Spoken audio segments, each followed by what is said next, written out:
All right, we're going to do another little figure study here. And I've got a little panel mounted up here on my vertical palette.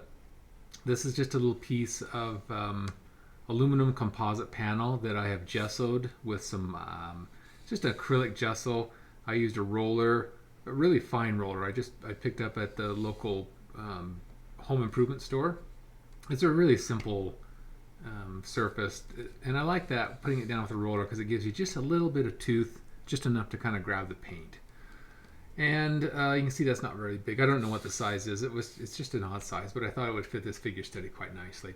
And once again, we're going to use this. This is really just technically 4 colors, 5 if you want to count the white.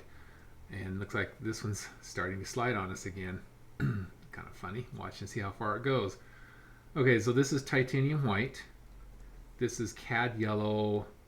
That's a Michael Harding. His is cad yellow. You could use, I would probably, and his is quite bright for his cad yellow. Some cad yellows are a little warm, so you might want to try cad yellow light. Might be a good option for most brands. This is a transparent earth red, or transparent oxide red, some are called. So that's it. This is a gambling color right here. I'm really liking that one. Rembrandt, I use Rembrandt's transparent red oxide. That's a good color. And this is this Old Holland. This is alizarin crimson. This is their alizarin crimson extra lake extra. And this is ultramarine blue, and this is the Michael Harding, so ultramarine blue. I kind of like that. That's a really nice strong blue. So I would say, oh, and also you can change this up. I've mentioned that in other videos. You can also use burnt sienna instead, but if you do use burnt sienna, just make sure it's a dark burnt sienna and not some of the burnt siennas lean a little light. And today for our medium, I'm really just going to start off with some Camisole, and we're just going to put down a wash. And I'm thinking maybe little to no drawing, although it's a figure in kind of a twisty S shape. So if I don't do any drawing at all,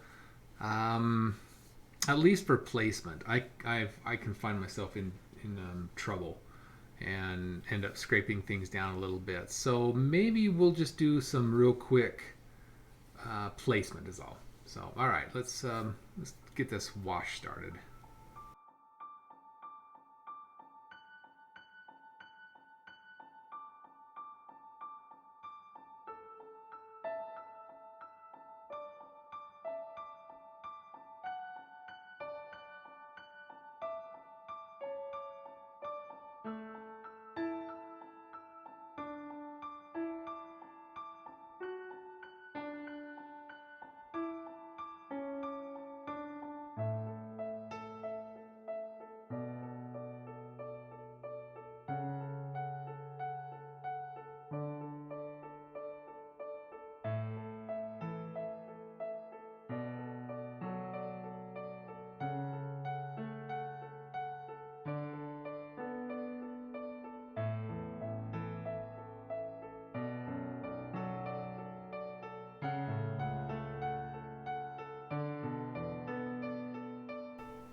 All right, so let's draw this out a little bit. Now, sometimes when I draw, and sometimes I use charcoal, but because I just put that wash down, that doesn't take charcoal very well. So we'll just go right into the brush.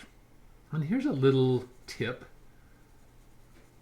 that might help you guys when you're drawing. So I mixed a little white in there, so my marks are going to be really light. And so that's kind of like a construction, almost like a construction line mark. So you could even go lighter. You could just make them so they're just almost invisible on there. And maybe that takes a little bit of the pressure away. And then as I develop it a little bit more,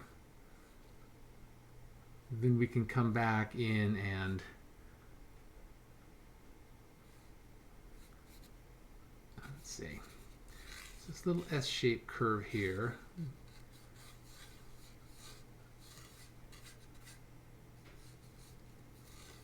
And she has her feet are right here, and I actually don't mind if the one ends up being cropped off.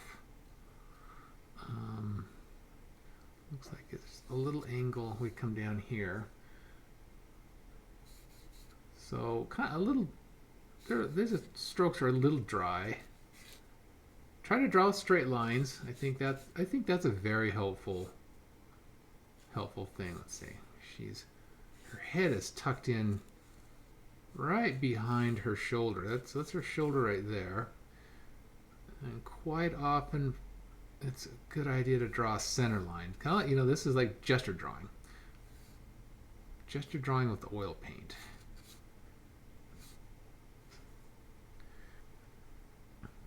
That line's pretty straight. And so that's her hip right there. Some really nice lines in this area. This line comes down. So a technique like with these super light lines, as you start feeling a little more confident, maybe at this point about placement, I think that, I think that's pretty close. Draw that right into the hair. So I got thinking separate things. And that's not, I got thinking hair, shoulder, and I know I say those things, but in my mind, I'm trying not to think. Yeah, let's see. There's actually a hand right here, and I kind of didn't want to crop it. But in my mind, I'm really trying to think of just shapes. And I got pulled out a little bit on that one because I think I did get thinking shoulder. And if you abstract it, this shape just pulls right into this shape. And then this is just an angle. Let's see. This is not very long. This is tons of foreshortening. That's why this one was so difficult. There's some shoulders in there. So a myriad of there's just a million things you can do in here with this by changing things around. Just don't feel like you have to be perfect, or like this drawing has to be exquisite or perfect. Quite often, I say this quite a bit in my workshops and videos and things, is sometimes just make your drawings kind of ugly, and then you're not afraid to cover them up. There's nothing there. There's nothing precious.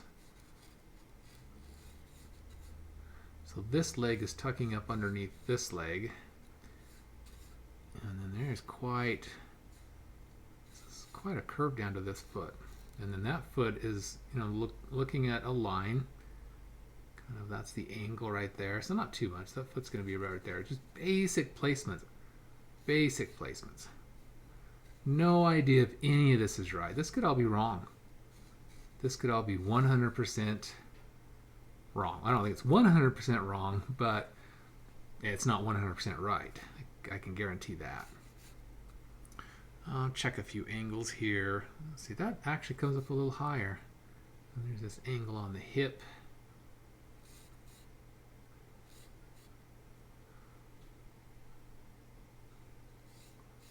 And you can see if that line on her hip kept going, it would come right up through here and go right into that hand. Let's see. Yeah, right through the center of that hand. So I'm thinking I'm not too far off on that. You could ask yourself how much. So there's just a little bit of shoulder that appears above that line, not very much. And then that, I think my tendency is probably going to get, that's going to be too big. So I've got to make sure that is tucked in well behind that shoulder. And I know I'm going to I have a feeling I'm a little tight here, and I got to decide. I suppose, if you're working from life. Oh, by the way, everyone, this is from a photograph. Let's see. Yeah, there is another hand right there. Tucked in. I like this pose, just a really quiet, sleeping kind of pose. And I really enjoy the way she's kind of tucked in.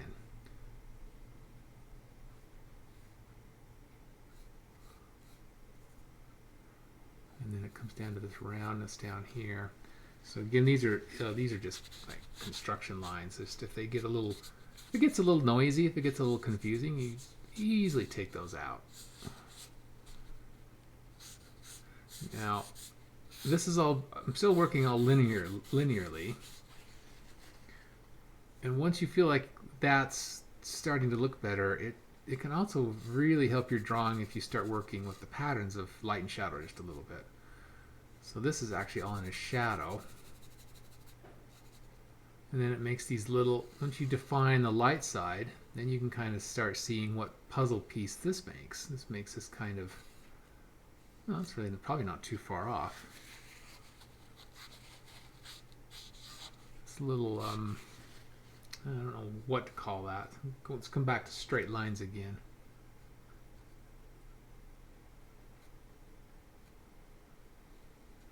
Structurally, we have to make sure the hips are in there. The hips are a, you know, it's a physical structure, the bony structure that can't be moved. It's an immovable, well, I guess it's movable, but in figure drawing, it's not pliable. The hips are think of them as a box. So you kind of want to see these, you know, this square rectangular shape inside there. It's a box, a 3D box right there, somewhere inside there like that.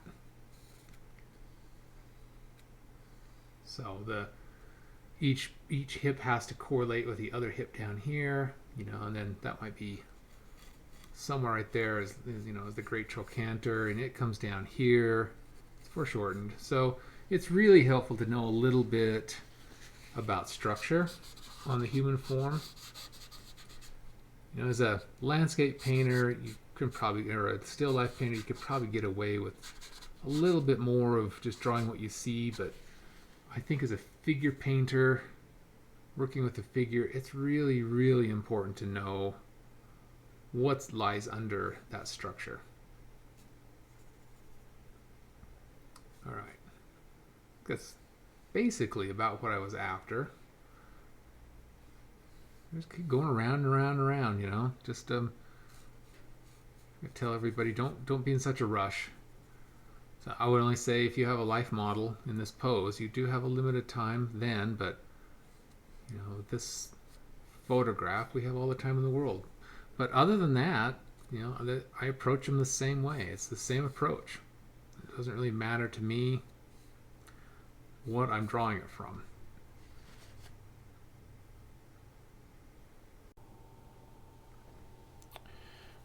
Now, once you start feeling a little bit better about, you can also kind of efface that. If you know, if you're not really completely happy with your drawing, you can just do this with charcoal all the time. You can kind of just soften that a little bit. Take off as much as you want by how hard you pull or how many times you go over it, and just ghost the image down a little bit.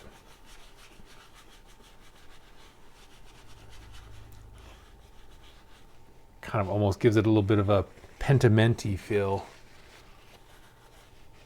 Just something kind of coming up from underneath.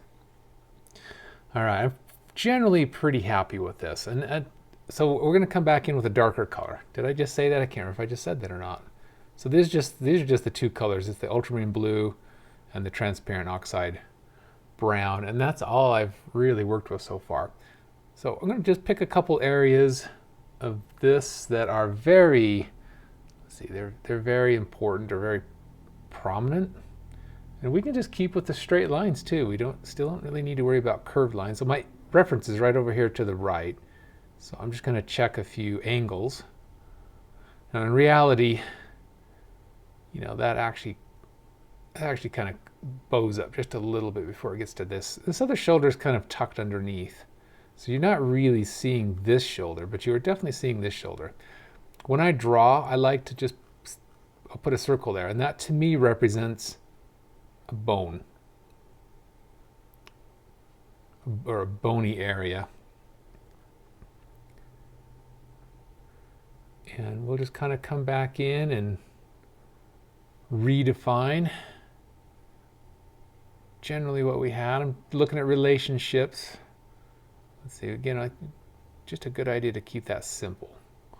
It's surprising how high her hip comes up and how small, how little of her back actually shows.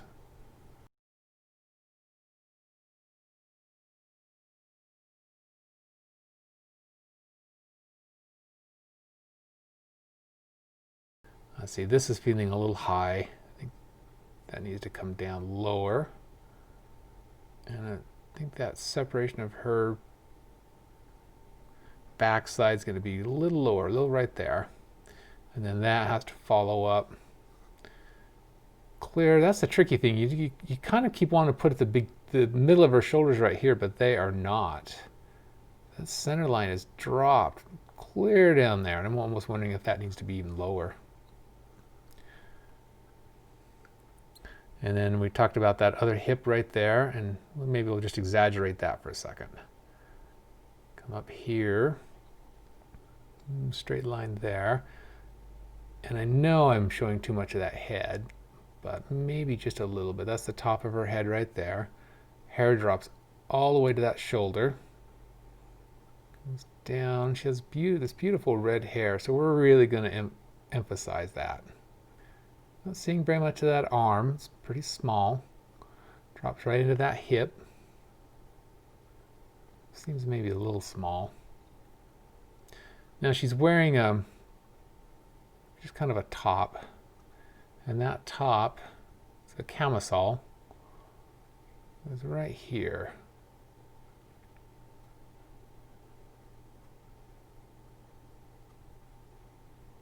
The other strap is clear down right on that edge. And that might be a decision I could make a little bit later. Maybe I'll show just a little bit of that shoulder right there. The hand pops out right here.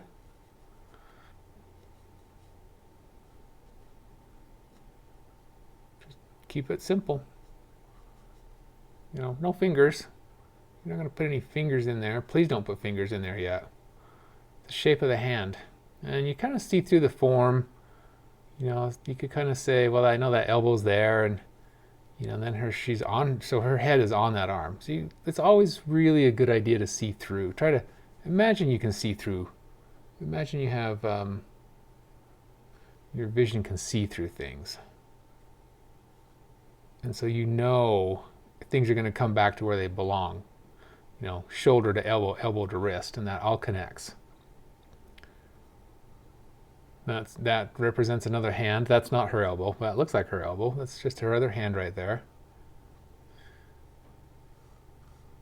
So this is the other, I would say this elbow, I'm sorry, this shoulder and this hip, those are her great trochanters right there. Two bony areas that you can kind of, that actually looks pretty close. I may have that angle off just a little bit. No, that's pretty good.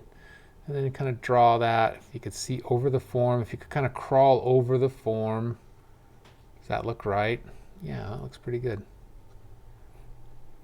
You know, that's just a construction line. I'll get rid of that. That doesn't really exist. I think that's a little too high too. Let's draw that down. I keep wanting to draw this line down, but it's level. That's a straight line. So we'll just keep piecing this together like this.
Right, and we're going to come back in. I think that drawing is solid. I feel good about that drawing. I did spend a little longer on that than I was planning. I was just going to keep it really loose, but I don't know. I always think that's a good thing to show is just the stages. The beginning stages are so important in any piece. And so, yeah, just it makes you feel good when you feel like your drawing is down. But really, it's so important to try to get through to everybody that, don't. And I guess if you do a nice drawing like that, I guess it's a little prettier than I wanted it to be. But don't be afraid to cover it up. It's just a guide. And so now I'm going to come back in. I kind of scraped that paint off there, and I realized after I did that I didn't need to do it. I just want to make sure we get some really clean darks. There's a lot of darks in this painting. And I'm kind of thinking a little, again, about maybe I don't know, Degas keeps coming into my mind with these. I think it's just the intimate room settings that he was so good at. And so I just want to keep all of this stuff that's back in here very abstract, very kind of ethereal, just quick brush strokes. I'm still just using that same brush. I did clean it out a little bit so we could get, and make sure that drops down far enough. Let's see, this is actually kind of like, anatomically speaking, this is the gluteal area here, and then this is the hamstring area. So I don't want to cut into that.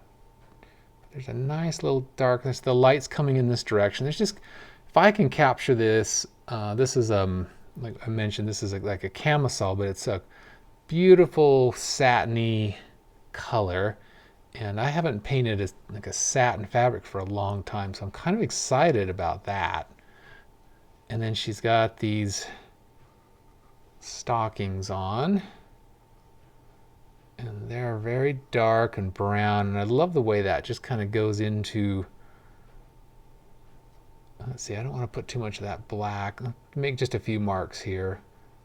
There's more brown in there than black, and I'm trying to just find the darkest darks of the painting, so it kind of help continue establish that patterning. Dark and light patterns. That foot's a little thick. I think this line right here is probably a little more accurate. And there's a little bit of a shadow under, but not too much. I don't want to outline everything. There's just a maybe idea of some loose drapery here. And I'm going to make sure I'm in a position where I've filmed before, but it seems to catch a lot of glare. So I'm going to try to keep an eye open for that. One thing about darks, if you keep your darks a little thinner, that for some reason the darks really glare. And so, I don't know, try to keep your dark colors maybe a little thinner. And I actually like that concept. So thin darks, and I said that because those are kind of a little built up and thick in there, but I guess that's okay.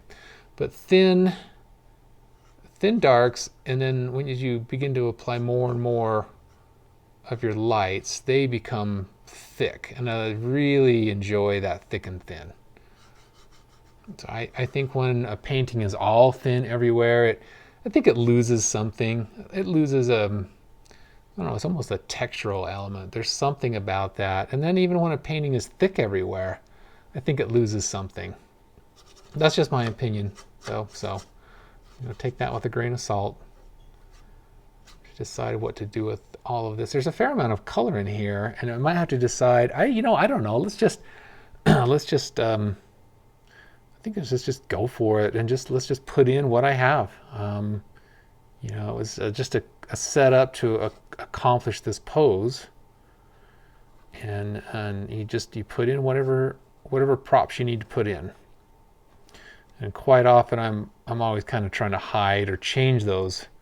See, that's a cast shadow there, but it's not that brown. So that'll be this. This is like a turquoise blue, and I may change my mind on that because there's greens and reds and grays. There's a little red here, so, but that's kind of fun. I'm liking the idea of just being a little more open, more just this is what it was.